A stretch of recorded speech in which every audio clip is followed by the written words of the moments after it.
I, 26, female, had a baby about 4 months ago with my husband of 3 years, Keith, 27.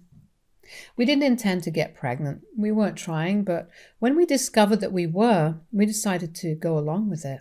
My parents were the most excited about it at the time, and ironically, they're the ones who are the least happy about the baby currently. So my parents have always loved the idea of having a big family with lots of kids and grandkids. I have two siblings, an older brother, 30, and a younger sister, 20. My brother has two kids of his own, both under 7 years old. Once I got married, my parents began to pester me about having kids, but I didn't pay any heed to them. It had barely even been a month to my wedding, so I wasn't interested in having a child so soon. I wanted some time alone with Keith before we had kids to travel and have our fun, but my parents started pressuring me within a few months of my marriage. They'd incessantly speak about the joys of being a parent without mentioning any of the difficulties that came along with it. I ignored them back then because I had no other choice than to put up with it. They'd been wonderful parents to all three of us, but as we got older, they'd become more and more bothersome to have a conversation with because of their weird obsession with our lives.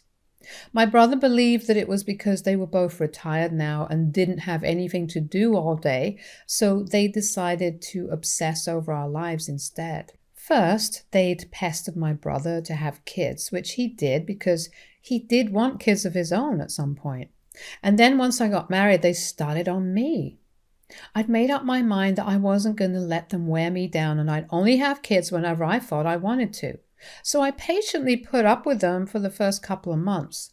Then eventually I began to tell them that having kids wasn't in the cards for us at the moment, but I'd think about it just to get them off my back. Around a year and a half ago, they approached me and told me very bluntly that I didn't have to worry about the finances of having a baby because they'd cover it all for me and were even ready to give it to me up front. They'd thought that I might have been worried about the financial toll of having a child and so offered to literally write a check for whatever amount I quoted as long as they'd have a grandkid in their arms in the coming months. I did some thinking back then and decided that I was going to take a whopping $30,000 from them for a couple of reasons. Before people start judging me, let me just say that I'm a sales associate and my husband is an insurance agent. So if someone's offering us money, you best believe we'll take them up on that offer. No questions asked.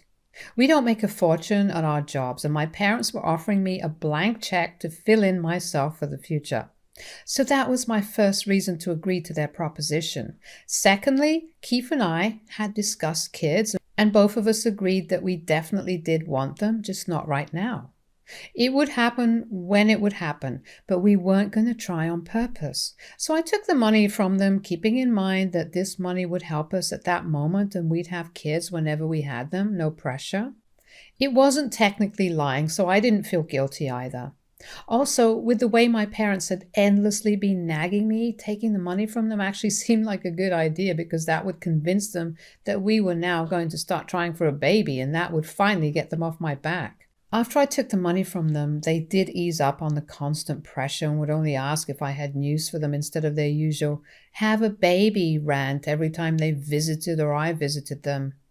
I didn't have any plans on what to do with the money, even though Keith and I had always talked about multiple things, like taking a vacation or just buying expensive things that we'd always wanted. We didn't end up doing any of that eventually because I guess our conscience didn't allow us to spend the money on anything that didn't serve the purpose it was originally intended for. It would just feel dishonest, and we didn't want that for ourselves. So we kept the money aside and didn't spend it at all, and as fate would have it, we ended up getting pregnant within a few months itself. Keith and I thought that it was the right time, so we went ahead with the pregnancy, and my parents were also really supportive of me throughout the pregnancy and childbirth. The problems began once my son was born. About a month ago, my son was diagnosed with SCID, and our world came crashing down around us. It was terrible knowing that my baby was suffering, but it was even worse knowing that there was very little we could do to help except go through with the medical treatments and pray for his well-being. I was never a very religious person, but once my son was diagnosed, I turned to religion because I knew what SCID meant and the kind of havoc it could wreak in our lives. Our son is supposed to have a stem cell transplant in a couple of weeks, and Keith is the donor, so I'm just hoping it goes well and my son can make it. In the middle of all this, my parents have been the worst and have been demanding that I return the money I'd taken from them. A week ago, my parents visited me while my husband wasn't at home, and I could tell right away that they weren't here with good news. They seemed very nervous and uncomfortable, which was weird because usually they were excited to play with their grandson. Things had changed after the diagnosis, though, and they hadn't called or checked up on us the way I'd expected them to. In fact, if I remember correctly, their visit 1 week ago was their first visit after the diagnosis, which was strange given their earlier behavior. I'd thought that they were just trying to process the news as well, but was proven wrong when, after some small talk, my parents told me that they would require the money back because my baby wasn't what they expected. When I didn't reply, they went on to elaborate and told me that since there was a real possibility that my son wouldn't live for long, they'd like their money back because they felt like giving me the money had been a misstep in the first place. To put it plainly, they wanted a refund of sorts because, unfortunately, my only son, who isn't even a year old yet, has been diagnosed with a rare autoimmune disease, which means that there's no surety of him living long enough for even his first birthday. I didn't know how to respond to them that day, so I just told them that I had a lot on my plate and I didn't want to talk about this at the time, and sent them away. Mostly, I was just shocked and had no idea what to say in a situation like that, which is why I just didn't say anything. I probably should have screamed at them and put them in their place, but that would have woken my son up who was napping, so I dealt with them in the most non-violent and civilized way, which was a lot more than what they deserved. When my husband returned home, I told him about what my parents had asked of us, and even he was at a loss for words. They were the ones who had willingly offered me the money as an incentive to have a child and to help us out with our finances. But now that they'd realized that our baby was not the healthy, happy kind that they'd hoped for, they wanted their money back. We were outraged, and I didn't want to speak to them ever again. So after discussing with Keith, I blocked their numbers and also blocked them on social media. I didn't send them any message before that because I didn't think it was worth it. But it backfired when the very next day my sister called me up to ask me why I'd blocked them. She's still living with them, so I guess they're using her as a pawn to get to me, and she's letting them because she needs a roof over her head. At first, I told her that it was none of her business, but after she insisted, I ended up telling her what happened and expected her to empathize with me. But instead, she told me how wrong I was for misleading my parents into believing they'd have a grandkid to pamper and play with for a long time, but then emotionally wrecking them by breaking the news of the diagnosis and then refusing to even pay them back. I got into an argument with her, which ended with me blocking her as well because she'd said some very problematic things about me and my baby. She'd called us irresponsible parents for bringing a defective child into the world without thinking about the repercussions. Everyone in the family knew that we hadn't planned for a baby during the several doctor's visits. We had never been warned about the risk of our baby having SCID. Neither Keith nor I had any idea that this could happen because there was literally a 1 in a million chance of it happening. But unfortunately, it did, and we're just trying our best to deal with it. So I thought it was pretty damned insensitive of them to demand their money back when we were struggling with something so huge. After their phone call, I even called my brother to vent about them, and he agreed that they were being very unreasonable and cruel to me. My son was not a product they'd purchased and were now looking for a refund since it hadn't worked out for them the way they'd wanted it to. Speaking to my brother helped me make sense of things, and for a while I was able to take my mind off of whatever the situation was with my parents. Unfortunately, they didn't let this go, and 3 days ago my parents dropped by yet again. But this time Keith was at home with me. He tried to turn them away at the door, but they were insistent and demanded to see me. I just put my son down for a nap and was in no mood to talk to them. But they were refusing to leave, so I eventually had to go out to talk to them. They didn't even spare a second before they started yelling at me and even accused me of being a thief who'd taken their money and in return birthed a child who would bring us all nothing but misery. They actually accused me of scamming them and said that if I didn't return the money to them, they'd call the cops on me and make sure I landed behind bars. I didn't even bother replying to them and just slammed the door shut in their faces because there wasn't much I could say to something as horrible as that. If they were going to call me a scammer for just giving birth to my child, then they didn't even deserve a reply. They refused to go away still and kept shouting outside of my house until Keith threatened to call the police and have them escorted off the premises. They finally went away after that, but unfortunately, the bullcrap didn't end there. Yesterday, my sister texted me through her friend's phone and told me that I needed to return the money or else she'd really sue me along with our parents. I told her to go right ahead and block that number, but in the evening she texted through another number and said a bunch of things to blackmail me into feeling bad. Apparently, I was cruel and heartless for scamming our parents, and I'd taken advantage of their age and kindness by taking the money from them and now by refusing to return it after they'd practically begged me to. I wish I was there when this begging had happened because, to my knowledge, they'd only demanded what was no longer theirs. Also, my parents aren't poor. They could afford to spend $30,000 on us having a kid, and that's why they did so. They retired a couple of months ago after successfully running their own business, and they're making money off of it even now. I'd never asked them for the money. They'd offered it themselves, so now they couldn't go back and pretend to be the victims of some scam.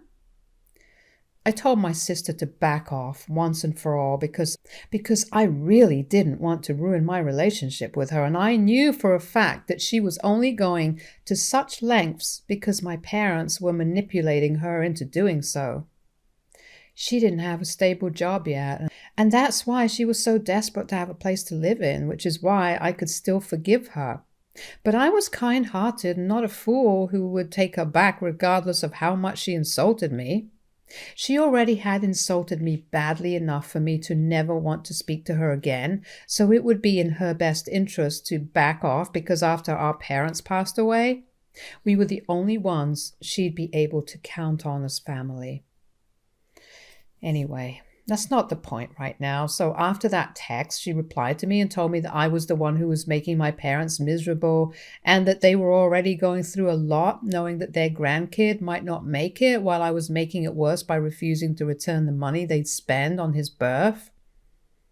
I couldn't believe the audacity of that when I was literally a mother who could lose her child, but somehow even now they were the victims here and not me. I called my brother to talk about it, and he told me that at this point, I should just return the money to get them off my back. I cannot do that because there are a lot of medical expenses to cover given the stem cell transplant that's about to take place in a few weeks from now. I have many more things to think about right now, and I honestly don't think that my parents even deserve to have that money back. Point blank. I just don't feel like they should get that money back ever at any point in their lives after the way they've treated me. I don't know if that makes me right or wrong in this situation because I know it's probably not very ethical, but then again, nothing that my parents have done is ethical either. The bottom line is that even if I could, I wouldn't want to return that money to my parents simply out of spite and the way that they've behaved with me. They've said the most unforgivable things a parent can say about their own grandchild. A grandkid they insisted we have, by the way. So I just don't see any reason as to why I should pay them back, even if it is the morally right thing to do. I can't make them suffer the way I'm suffering right now, but I can at least bother them like this, and I know it's petty. But right now, I don't care. My son's in a life-threatening situation, and all they care about is their money, so they deserve to be treated badly, in my opinion. So AITA for not wanting to return my parents the money that they'd given me as an incentive to have a child after it turns out that my son has an autoimmune disease? Update 1. Firstly, thank you so much, everybody, for all your kind words and your prayers. I'm hoping it all has its effect.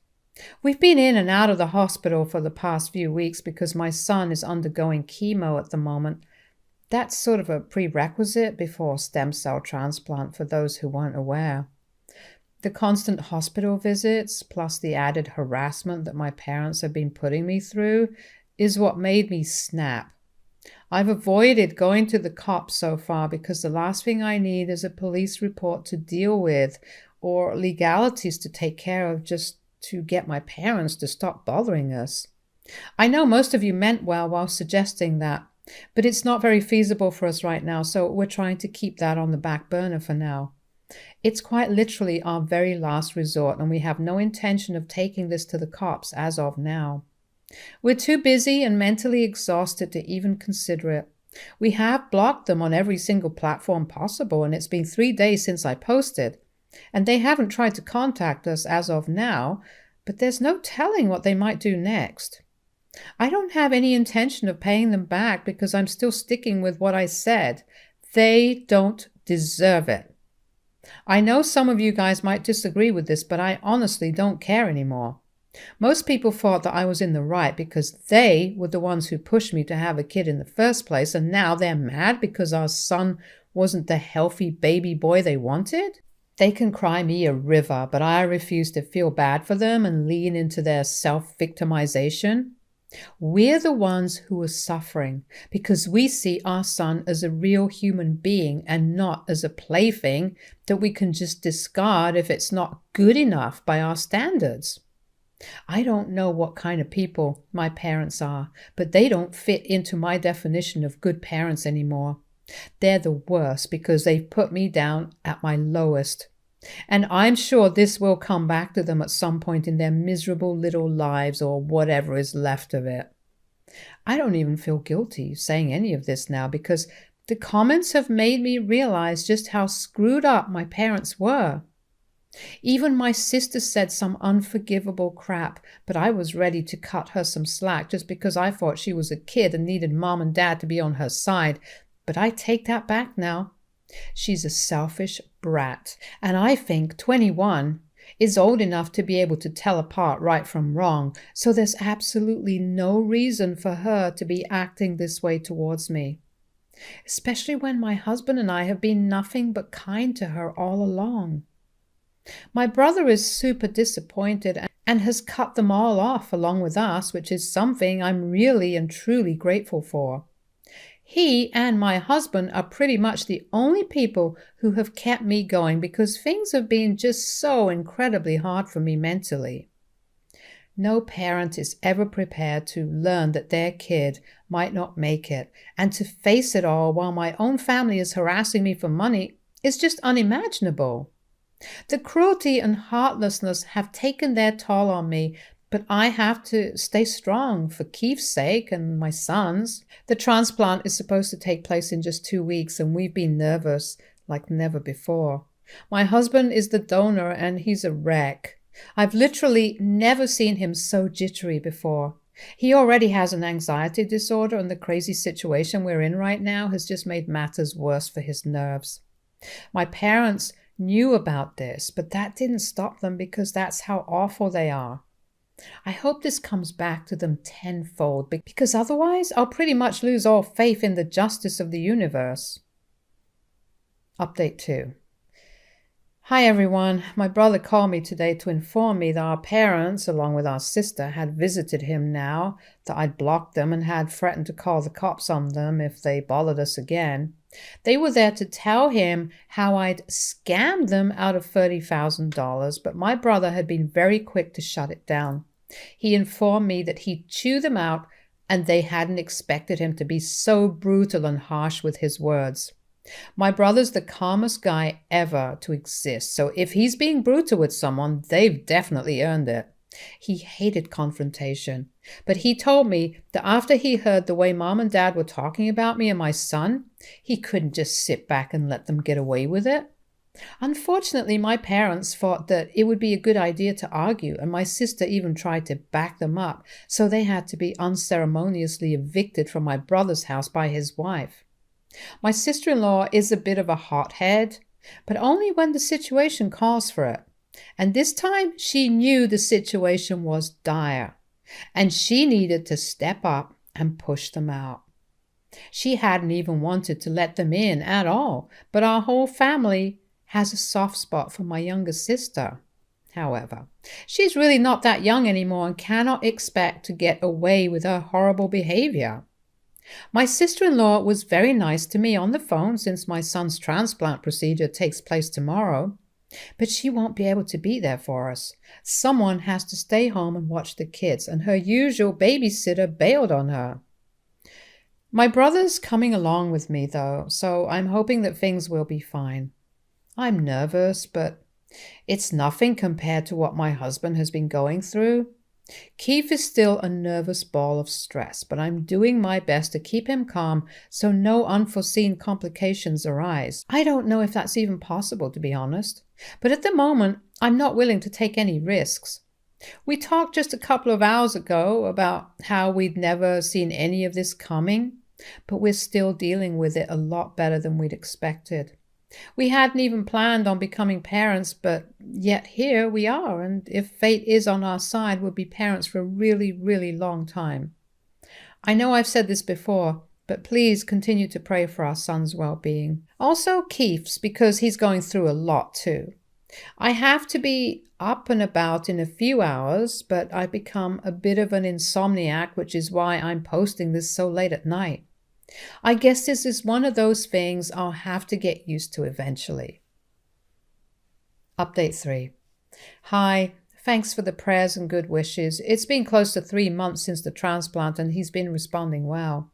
I'll keep this update short because we're still busy with a lot of work, including the restraining order I've had to file against my parents and my sister after they started harassing me and cyberbullying me recently. Yep. They're really the worst of the worst. Update 4. More than a year has passed since the last update, and I'll be honest, I'd pretty much forgotten because I got too caught up with my own life. My son celebrated his first birthday a week ago, and we think he's going to live a long, long life now. He's doing just fine. His body's responding well to the procedure, and we could not be more grateful for it. My parents and sister have had no contact with us since we filed that restraining order, and neither has my brother heard from them. We intend on keeping it that way for the rest of our lives because I don't think anyone needs them or their negative energy around their families. I don't care whether they even live or not at this point. They're as good as gone to me. Right now, my only family is Keith, my brother, his family, and of course, my darling little son. I literally don't care about anyone else because these are the people who stood by me in my toughest times, and I know I can always count on them in the future. Also, you guys, because some of you had continued to check up on me through comments and messages, and I'll be forever thankful for that. It really was heartwarming for me to realize that people had continued to pray for my son and our little family. So thank you so much. Stay tuned for more stories from our girl relationships.